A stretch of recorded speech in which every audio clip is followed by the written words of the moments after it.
The Dinobots have a long history in the Transformers lore.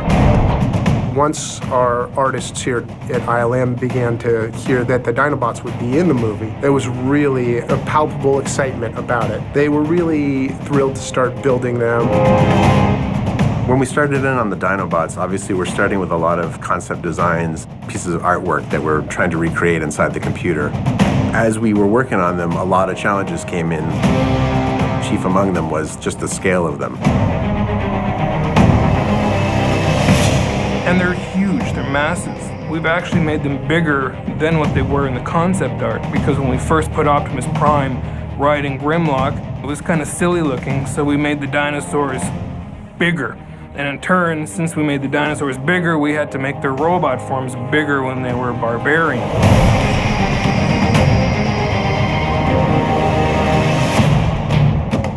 This is Wulong in China, mainland China. So one great thing about this is it's a huge environment, so a large animated character can fit quite well. A disadvantage is, what are your scale indicators? If you have a person in the shot, and we have none, that'll tell you how big one of these guys is. Human scale versus the size of the Dinobot.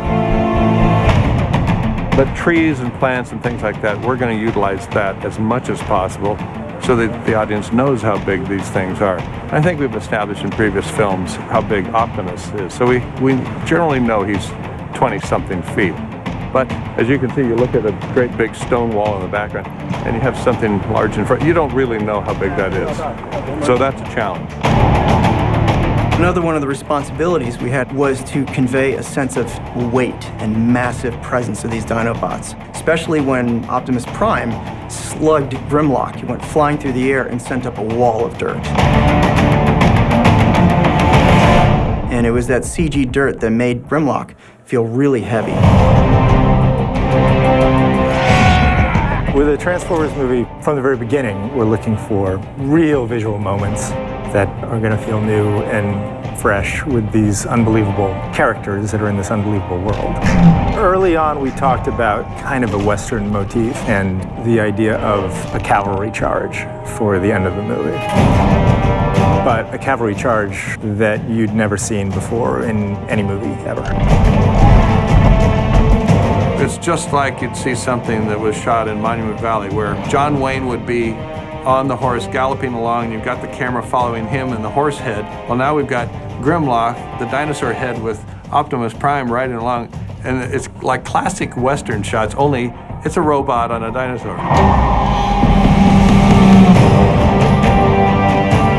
And when you do put them in an environment like a city, how they interact with that environment is a lot different than just the normal Transformers, just by their sheer size. So all of a sudden now you have tails going through sides of buildings.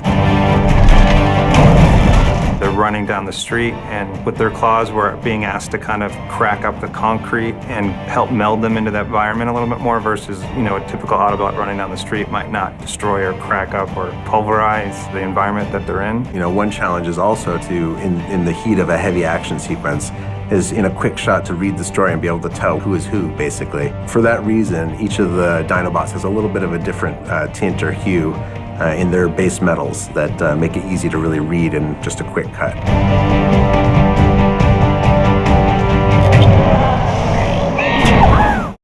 Hey, what's up everyone? Valerie here. An interesting movie fact from the Hunger Games. Did you know that while horsing around on set, Jennifer Lawrence accidentally kicked Josh Hutcherson in the head, knocking him out and resulting in a concussion? Ouch. I'm sure after this, Miss Lawrence learned that there's time for work and a time for play. That's all for today. Subscribe to keep up to date. Ciao, ciao.